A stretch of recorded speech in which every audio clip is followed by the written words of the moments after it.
আসসালামু আলাইকুম। প্রিয় দর্শক, আমরা আজকে খুব গুরুত্বপূর্ণ একটি বিষয় নিয়ে আলোচনা করব। আপনারা জানেন যে বর্তমান সরকার একটি বিতর্কিত নির্বাচনের মধ্য দিয়ে ক্ষমতায় এসেছে এবং সেই ক্ষমতায় আসার পর থেকে গেল ১৫ বছর আমরা বিএনপির যে কথাবার্তা, যে ভূমিকা, আ যেই বাংলাদেশের মানুষকে যে প্রত্যাশা তারা দেখিয়েছিল তার বিপরীতমুখী একটি চরিত্র, একটি চেহারা আমরা তাদের দেখতে পাচ্ছি। বিশেষ করে সংসদে একজন সংসদ সদস্য যিনি প্রধানমন্ত্রীর অল্টারনেটিভ একটি ড্যামি চরিত্র যিনি অবতীর্ণ হয়েছেন, সালাউদ্দিন সাহেব, তিনি একাই যেভাবে সংবিধানের দোহাই দিয়ে বাংলাদেশকে আবারও সেই ফ্যাসিজমের দিকে নিয়ে যাওয়ার পায়তারা করছে, সেটা নিয়ে মানুষের ভেতরে একটি প্রশ্ন তৈরি হচ্ছে যে এই সরকারও কি সেই আগের মতোই জনগণের বিপরীত প্রান্তে অবস্থান নিচ্ছে কিনা। তো সংবিধান নিয়ে আলোচনা আসলে এটা অনেক ক্রিটিক্যাল একটা বিষয়। এটা আমাদের জন্য স্বাভাবিক সাধারণ চোখ দিয়ে আমাদের এটা বোঝাটা খুব কঠিন ব্যাপার। আমি নিজেও সংবিধান নিয়ে যতটুকু পড়াশোনা করেছি, এর ভাষা এত কঠিন, অনেক কিছুই আমার বোঝার জন্য আরেকজন বিশেষজ্ঞের সাথে কথা বলতে হয় যে এটার মানে কি বোঝাতে চেয়েছে। তো খুবই জটিল একটা বিষয়। এই বিষয়গুলো নিয়ে আপনাদের সাথে কথা বলা আমার মনে হয় খুব জরুরি। যে কারণে আমরা চিন্তা করলাম যে খুব সহজভাবে সংবিধানের যে দোহাই দিয়ে বর্তমান সরকার আমাদেরকে নানান ধরনের হাইকোর্ট দেখানোর চেষ্টা করছে, সেই জায়গা থেকে আসলে সংবিধান নিয়ে তারা যে কথাগুলো বলছে সেগুলোর সাথে আসলে বাস্তবে সংবিধানের ভেতরে কি আছে, খুব সহজ সাবলীল ভাষায় আপনাদেরকে আমরা আজকে একটু বোঝানোর চেষ্টা করব। আমার সাথে আছেন অ্যাটর্নি শেখ সেলিম, যিনি মেধাবী একজন ঢাকা বিশ্ববিদ্যালয়ের শিক্ষার্থী এবং তার সংবিধান নিয়েও যথেষ্ট পাণ্ডিত্য আছেন, যিনি প্রায় ৩ দশক ধরে নিউ ইয়র্কে আইন পেশার সাথে জড়িত আছেন। অ্যাটর্নি শেখ সেলিম, আপনাকে ধন্যবাদ জানাচ্ছি। আমরা যেহেতু খুবই একটি কি বলবো যে কমপ্লেক্স একটি বিষয়, এই বিষয়টি নিয়ে আমার মনে হয় যারা জানেন তাদের কাছ থেকে শোনা দরকার। সে কারণে আপনাকে আমাদের আজকে আমন্ত্রণ জানানো। আমি আপনার কাছে প্রথম প্রশ্ন যেটা রাখতে চাই সেটা হচ্ছে যে, যেটা বলা হচ্ছে যে এই সংবিধানের ধারাবাহিকতা রক্ষা করার জন্যই অনেক কিছু করতে হচ্ছে, বিশেষ করে চুপ্পুকে রাখতে হয়েছে এই সংবিধানের দোহাই দিয়ে তারা। আমি খুব মানে অবাক হয়ে দেখলাম যে সালাউদ্দিন সাহেব তিনি বলেছেন যে এই সংসদ হচ্ছে এটি একটি সভারেন পার্লামেন্ট, এটাই নাকি সর্বে সর্বা, এর উপরে আর কোনো কিছু নাই। এই কথাটা বলার পরেও দেখলাম যে কেউই কোনো ধরনের প্রত্যুত্তর করেন, এটার কোনো যুক্তি কোনো কিছুই কেউ পাল্টা যুক্তি তুলে ধরেন নাই। তো আমরা এই যে পার্লামেন্ট শুরু হয়েছে, এই পার্লামেন্টের মাধ্যমেই আইন করে তারপরে প্রতিটা জিনিস এই পার্লামেন্ট সেই আগের সংবিধানেই যেতে হবে, এই সংবিধানের ধারাবাহিকতা রক্ষা করেই সবকিছু থাকতে হবে। আসলেই কি সংবিধানের ধারাবাহিকতা আছে কিনা? আপনার ভিউয়ারদের আমি স্বাগত জানাচ্ছি বা সালাম জানাচ্ছি আপনার মাধ্যমে।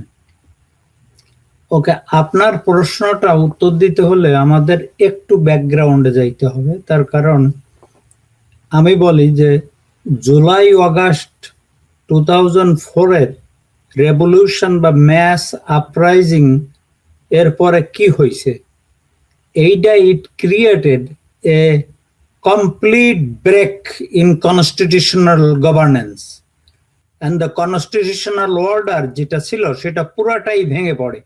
আমি আপনারে বলছি সেটা, যেমন ধরেন আওয়ামী লীগ গভর্নমেন্ট গত 17 বছর ধরে যে দুঃশাসন, অপশাসন, হত্যা, গুম, বিরোধী দলের সাপ্রেশন করে, ইলেকট্রাল সিস্টেম রে ইরোশন করে এবং সিভিল লিবার্টি অর্থাৎ মানুষের মৌলিক অধিকারকে ধ্বংস করে যে শাসন চালাইছিল, সেই শাসনটা কি হলো, যেটার আনডিসপিউটেড ফ্যাক্ট, যেটাকে কোনো বিতর্কিত করা যায় না, একটা আন্দোলন হয়ে গেল, একটা বিপ্লব হয়ে গেল।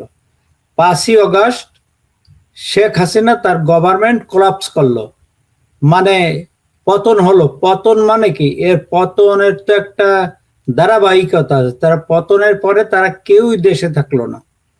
আমি সেটা বলি আপনারা, কোনো কনস্টিটিউশনের আন্ডারে যদি শাসন চলে, সে কনস্টিটিউশন ইফেক্টিভ থাকতে হয়, কনস্টিটিউশনাল স্ট্রাকচার গুলা অর্থাৎ অর্গান গুলা ইনট্যাক্ট থাকতে হয়। তাইলেই বুঝবেন যে কনস্টিটিউশন কন্টিনিউ করছে বা কনস্টিটিউশনের ধারাবাহিকতা রক্ষা হচ্ছে। এখানে আমরা দেখছি কনস্টিটিউশনাল র্যাপচার, অর্থাৎ কনস্টিটিউশনাল টোটালি স্টপ ওয়ার্কিং, এর কোনো ফাংশনই ওয়ার্ক করছিল না। আমি আপনারে একে একে বলছি। জুলাই বিপ্লবের ইমিডিয়েট পরে 5ই অগাস্টে কি হলো? 5ই অগাস্টে শেখ হাসিনা দেশ ত্যাগ করলো, পালাই গেল, তার ইন্টার ক্যাবিনেট পালাই গেল, ইন্টার পার্লামেন্ট 300 মেম্বারই পালাই গেল, এবং তারা দেশে না বিদেশেই পালাই যেতে হইলো। জনরোষ এত ছিল, তারা তাদের সহায় সম্পত্তি পরিবার ফেলে পালিয়ে গেল, স্পিকার পালাই গেল, তারপরে চিফ জাস্টিস সহ তার অ্যাসোসিয়েট জাস্টিসরা সবাই পালাই গেল। তো একটা সরকারের 3টা অঙ্গ, নির্বাহী, বিচার বিভাগ এবং আইন বিভাগ, কেউ থাকলো না, সবাই পালাই গেল। তারপরে কি হইলো? লোকাল গভর্নমেন্ট গুলোতে যারা ছিল, উপজেলা চেয়ারম্যান, ইউনিয়ন কাউন্সিলর, তারাও পালাই গেল। সিভিল বিউরোক্রেসি যারা ছিল, সচিব, পুলিশ, সমস্ত কিছু পালাই গেল। এদের কোন, দিস আর আনডিসপিউটেড ফ্যাক্ট। প্রেসিডেন্টও দোয়া ইউনুস পড়তেছিল, he was on the verge of flying. তারপরে সাম পিপুল কইছে তারে, বলছে না আপনি থাকেন। ওকে, তারপরে কি হলো? রাষ্ট্রযন্ত্রে বিরাট এক শূন্যতার সৃষ্টি হলো, আইনগত শূন্যতা, কনস্টিটিউশনাল অর্ডার, কনস্টিটিউশনাল গভর্নমেন্ট যারা শেখ হাসিনার রেজিম ছিল, তারা সবই ভেঙে পড়লো। তার মানে কি কনস্টিটিউশনাল লজ র্যাপচার্ড, এটা একটা শব্দ হচ্ছে কি কনস্টিটিউশন স্টপ ওয়ার্কিং। এইখানে কারা টুক ওভার করলো? এবং with the convergence of political parties, people, all armed forces এবং রিভোল্টিং পিপুল সবাই মিলে একটা সরকার গঠন করলো। তার নাম দেয়া হলো ইন্টারিম গভর্নমেন্ট। ওকে, এখন প্রশ্ন হচ্ছে, কনস্টিটিউশন যদি ধারাবাহিকভাবে চলতে হয়, তাইলে এই গভর্নমেন্টটা হতে হবে, ইন্টারিম গভর্নমেন্টটা হতে হবে কনস্টিটিউশনের আন্ডারে। কিন্তু আপনি কনস্টিটিউশন পড়ে দেখবেন, it's a extraordinary extra constitutional government, যেটা কনস্টিটিউশনের বাইরে। আপনি কোনোভাবেই এটা কনস্টিটিউশনে হবে না। তারা এসে সভরেন্টি, দে অ্যাসিউমড পাওয়ার, সমস্ত পাওয়ার তারা অ্যাসিউম করে নিল with the support of the revolutionary forces এবং সব জনগণের। যারা দেশে ছিল তারা কোনো ইয়েতে ছিল না।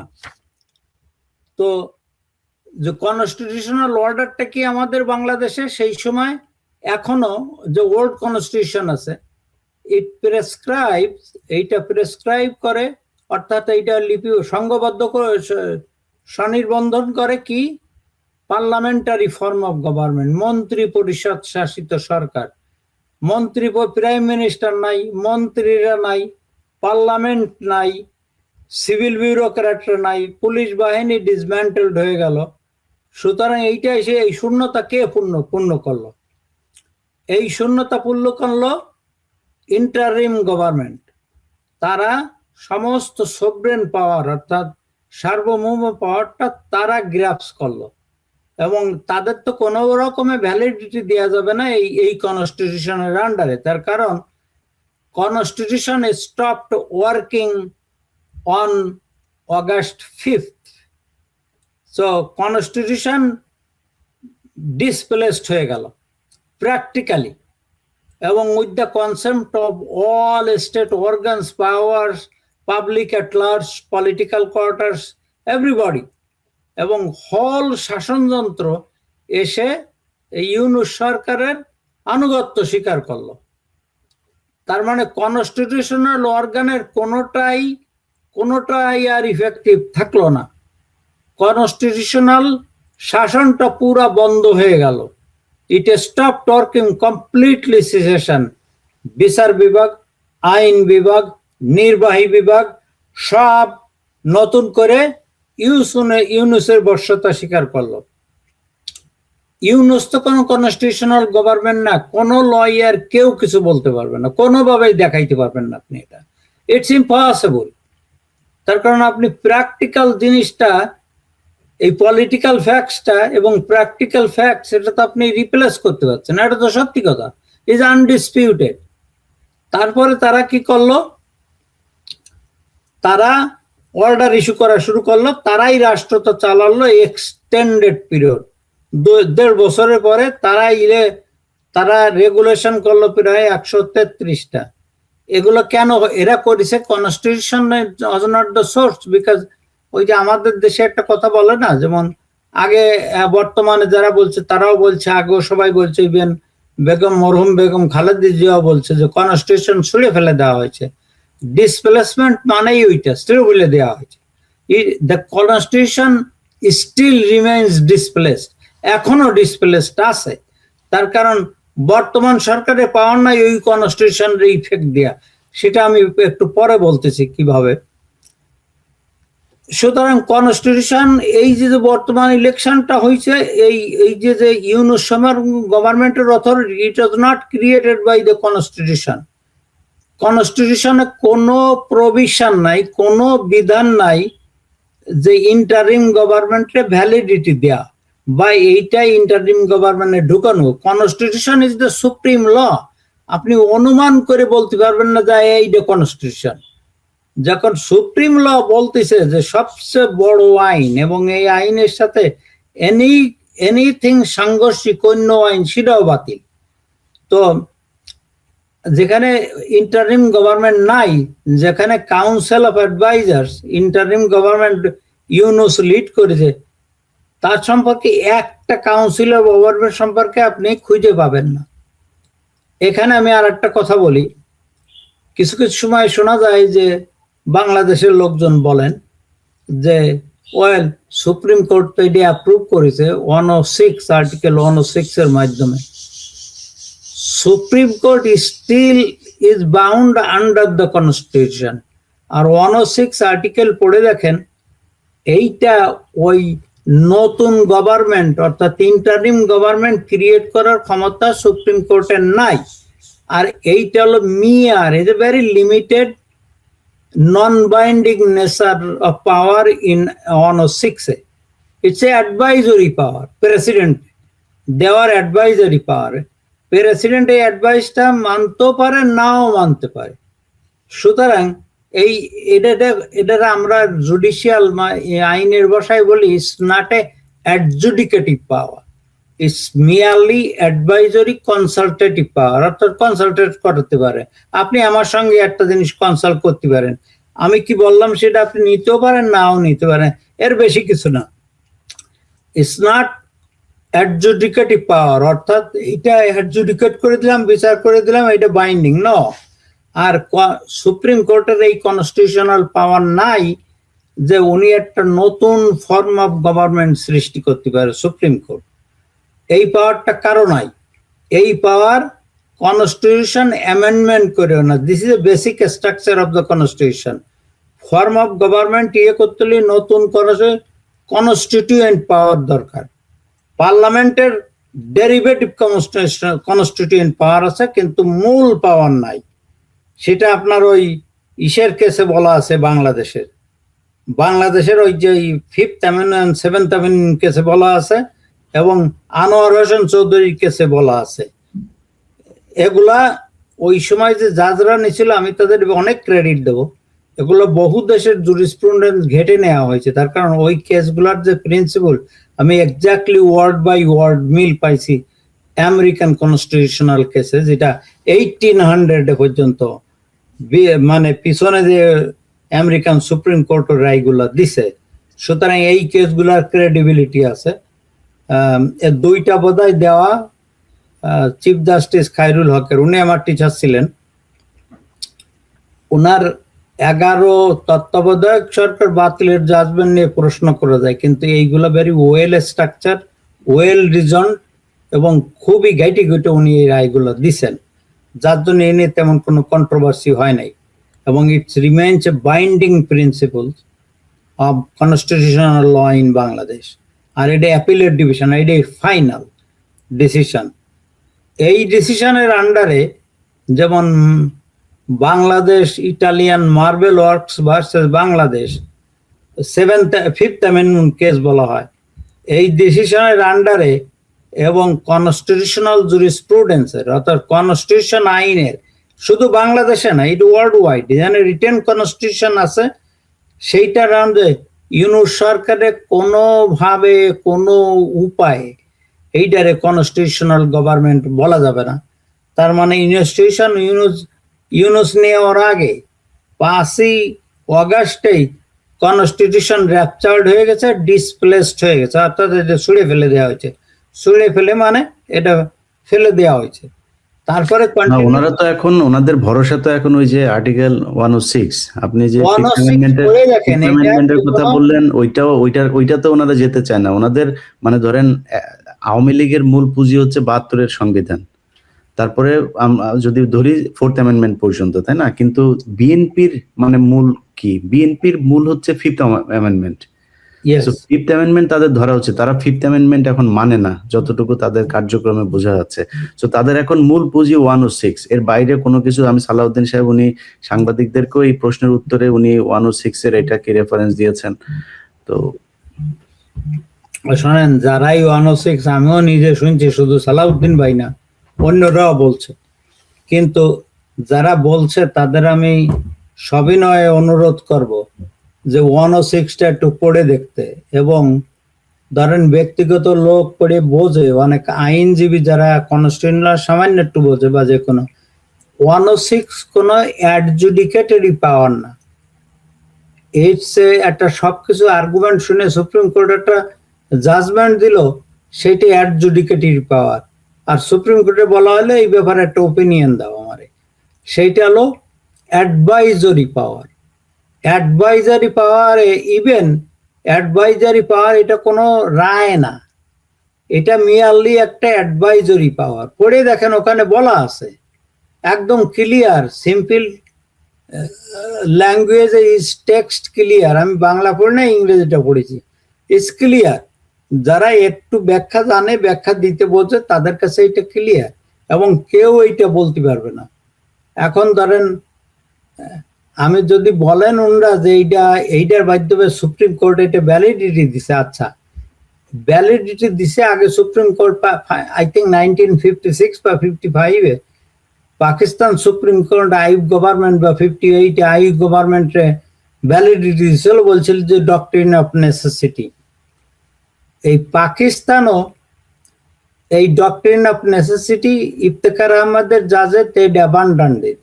আর আমাদের 5th avenue Anwar Chowdhury case 89 এবং 5th অ্যামেন্ডমেন্ট কেস কত সালে আমি মনে নাই, এবং কুদরতি খুদা ইলাহি কুদরতি খুদা পানির ভার্সেস বাংলাদেশ, এই কেসে এবং ওই মার্বেল ভার্সেসে এখানে বলা হয়েছে ডক্ট্রিন অফ নেসেসিটি কোনো অবৈধ শাসনকে ভ্যালিডিটি দিতে পারে না। সো দ্যাটস এ ওয়ার্ড, এবং সুপ্রিম কোর্ট এটা ওভাররুল করে দিছে। লেট অ্যালন সেটা সুপ্রিম কোর্টে তো সেটাই অ্যাডজুডিকেটিভ পাওয়ারের ভিতরে দিছিল, কিন্তু এখানে অনেক বেশি এখানে হলো অ্যাডভাইজরি পাওয়ার, এটা কোনো অ্যাডজুডিকেটিভ পাওয়ার না। ইভেন সুপ্রিম কোর্ট ইউনুস সরকারকে বলতে পারে না যে ওকে এটা আন্ডার কনস্টিটিউশনের ভিতরে valid, there is no way এইটা বলা। আগের নজিরে নাই, কনস্টিটিউশনাল যে ল্যাঙ্গুয়েজ আছে সেটাও নাই। তার কারণ কনস্টিটিউশনে বলা আছে পার্লামেন্টারি ফর্ম অফ গভর্নমেন্ট, অর্থাৎ মন্ত্রী বৈশিষ্ট্য শাসিত সরকার। এখানে কোনো ইন্টারিম সরকারের কোনো প্রভিশনই নাই। অ্যাডভাইজারি কাউন্সিল অর্থাৎ এর কোনো প্রভিশন নাই। 106 এর ভিতরে দিয়ে কোনো আনকনস্টিটিউশনাল রেজিমকে কনস্টিটিউশনের ভিতরে দেওয়ার পাওয়ার সুপ্রিম কোর্টের নাই। আমরা আইনের ভাষায় ইজ আল্ট্রাভিরাস দ্য পাওয়ার। তার কারণ কনস্টিটিউশনে যেটা নাই সুপ্রিম কোর্ট সেটা বলতে পারে না, না এইটা এই গুজামিল দেওয়ার অধিকার সুপ্রিম কোর্টের নাই। ইট ল্যাক্স জুরিসডিকশন, অর্থাৎ এদের এখতিয়ার বহির্ভূত এটা সুপ্রিম কোর্টের। এবং 106 এর আন্ডারে কোনো অবৈধ রেজিমরে, আনকনস্টিটিউশনাল রেজিমরে ভ্যালিডিটি দেওয়ার পাওয়ার সুপ্রিম কোর্টের নাই। তার কারণ আমি বলি যে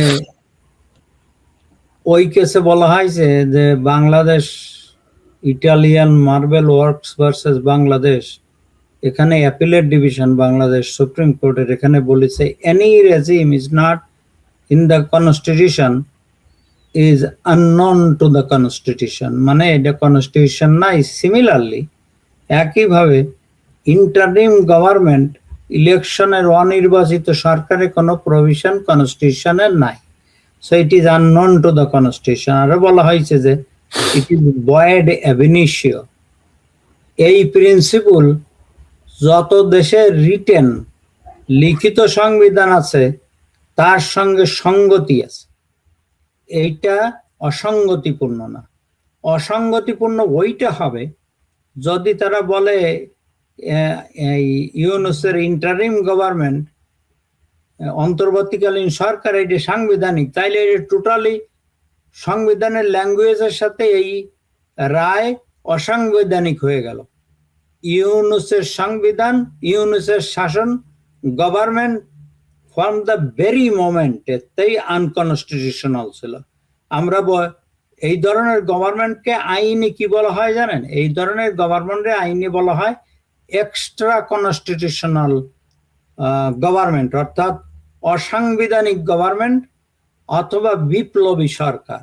তো ইউনুসের সরকার কেউ বিপ্লব বলে আর না বলে, এইটা বাই ল এটা বিপ্লবী সরকার ছিল, তাই ছাড়া এর ক্লাসিফাই করার অন্য কোন ইয়ে নেই। না, কিন্তু ধরেন আপনি যেটা বললেন যে সরকারের 3টা বিভাগই অ্যাবলিশ হয়ে গেল, তারা মিসিং। এখন যদি বলে যে তারা রাষ্ট্রপতিকে রেখেছেন এই জন্যই রাষ্ট্রপতি সেই ধারাবাহিকতাটা, আমি বলি রাষ্ট্রপতি, সেই প্রশ্নে যাই। রাষ্ট্রপতির পদও খালি হয়ে গেছে লিগালি। আমি আপনারে বলতেছি রাষ্ট্রপতির পদ কেন খালি হয়েছে লিগালি। এই president is elected by parliament এবং ফাংশন এই president elected by the parliament হয়েছে তো, তাই তো? এখন পার্লামেন্টই পালাই গেছে, প্রাইম মিনিস্টার নাই, ক্যাবিনেটও নাই, তার জুডিশিয়ারিও নাই।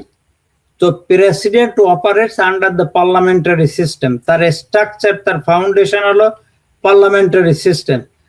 ফাউন্ডেশন রিমুভ করা হয়ে গেছে, ফাউন্ডেশন সব ধরেন নিচের ভেঙে পড়েছে, তাহলে কি বিল্ডিং টেকবে? বিল্ডিং টেকবে না।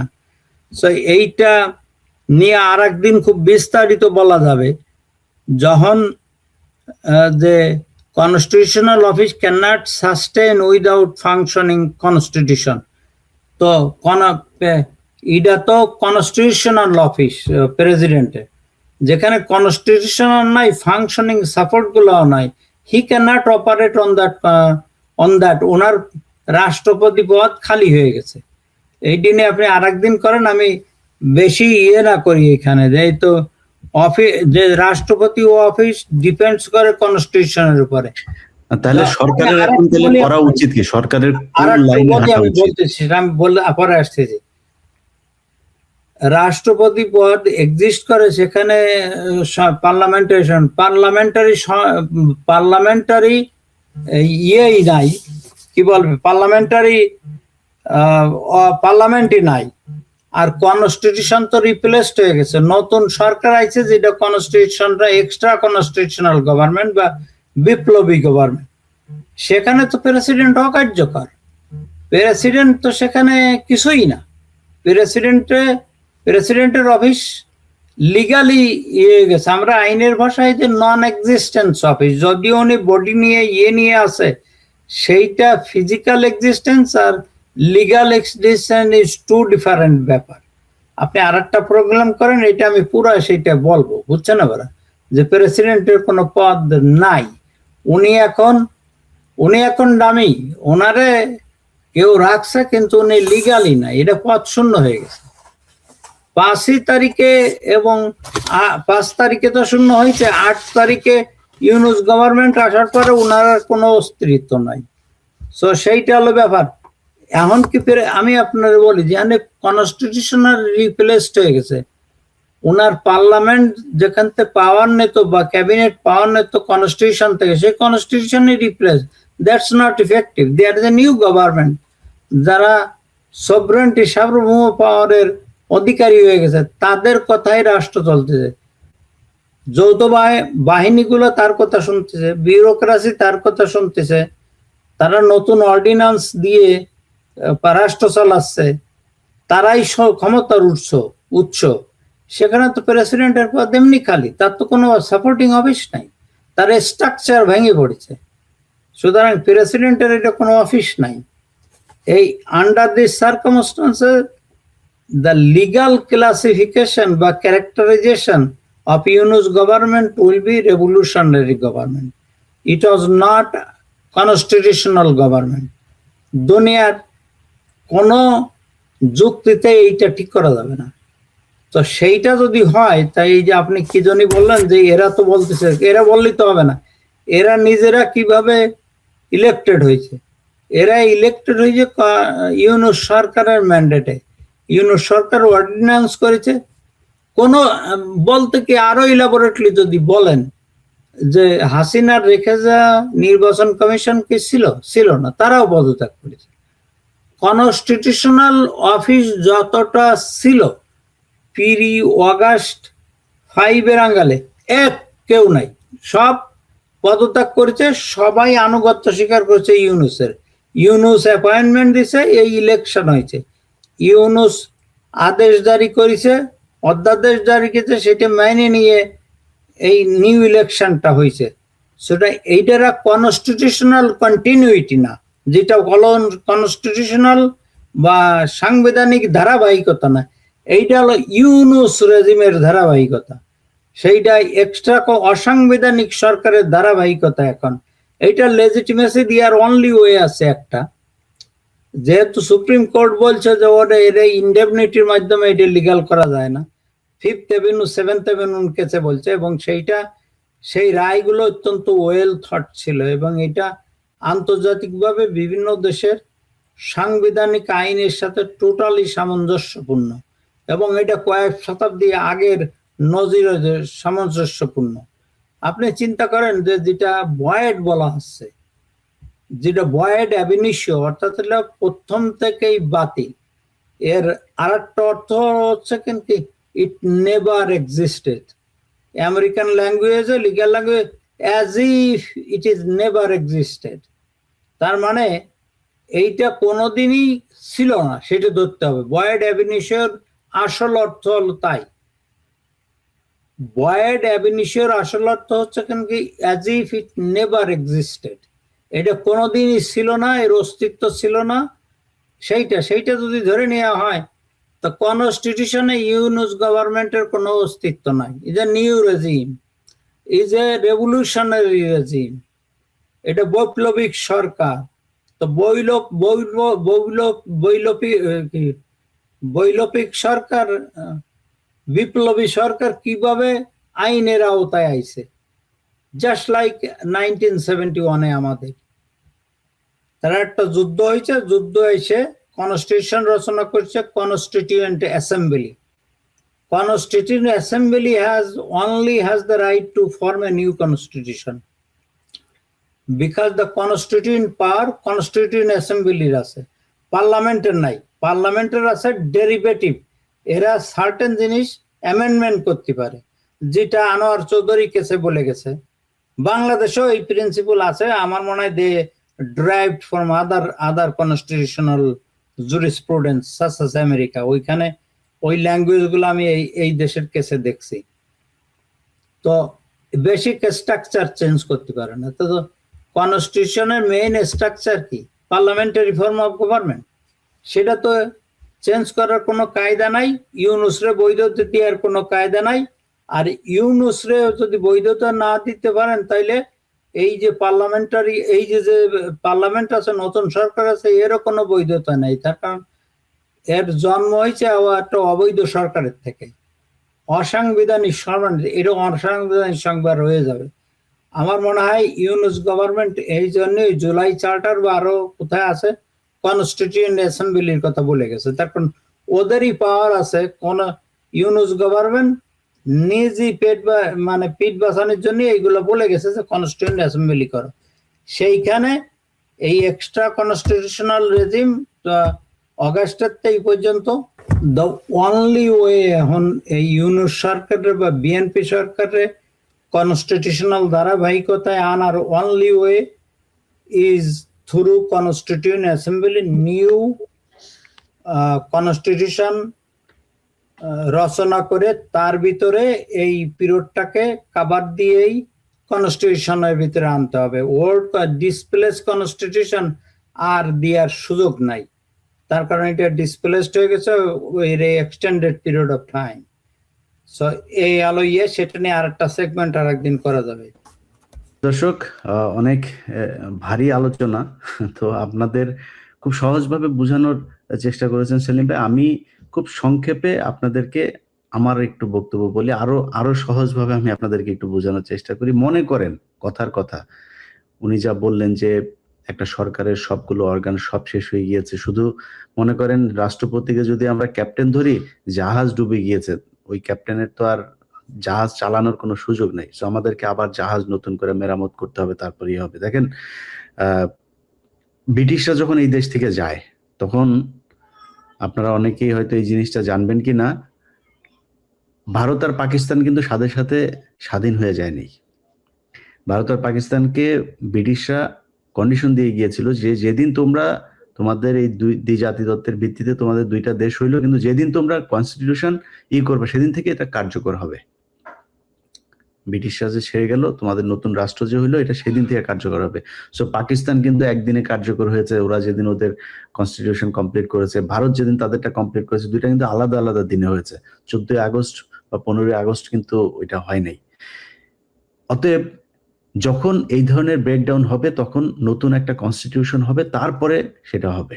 72-এর যে সংবিধান নিয়ে ওরা চিল্লাপাল্লা করে, 72-এর সংবিধান সবার আগে শেখ মুজিব শেষ করে দিয়ে গেছে। শেখ মুজিব আমৃত্যু তার যে 4র্থ সংশোধনী, আপনি 72-এর সংবিধান আর 4র্থ সংশোধনীর পরে যদি সংবিধানের মেলান, কিচ্ছু পাবে না। সব যত শয়তানি সব করে গিয়েছে শেখ মুজিব নিজে। ওইখানে রাজনীতি নিষিদ্ধ, পত্রিকা নিষিদ্ধ, কথা বলার স্বাধীনতা নিষিদ্ধ, সব নিষিদ্ধ। তো সেটা তো সেই 72-এর সংবিধান শেখ মুজিব নিজে কবর দিয়ে গিয়েছে, ওইটা নিয়ে এত লাফালাফি কেন? এখন বিএনপিকে যেটা যেতে হবে 5ম সংশোধনী, যেটা শহীদ প্রেসিডেন্ট জিয়াউর রহমান করে দিয়ে গিয়েছেন। সেইখানে যদি যায়, বাংলাদেশের জামায়াত বলেন, এনসিপি বলেন, বাংলাদেশের মানুষ বলেন, আমি বলেন, আমাদের কারোর কোনো অভিযোগ থাকবে না। 5ম সংশোধনীতে যা করে গিয়েছেন এই জিয়াউর রহমান সাহেব, সেটা করেন।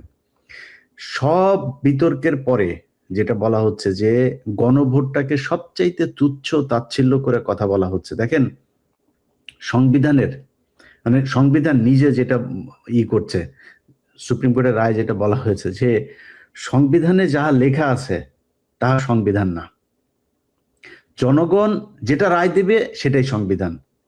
সুপ্রিম কোর্টের রায় বলছে এটা।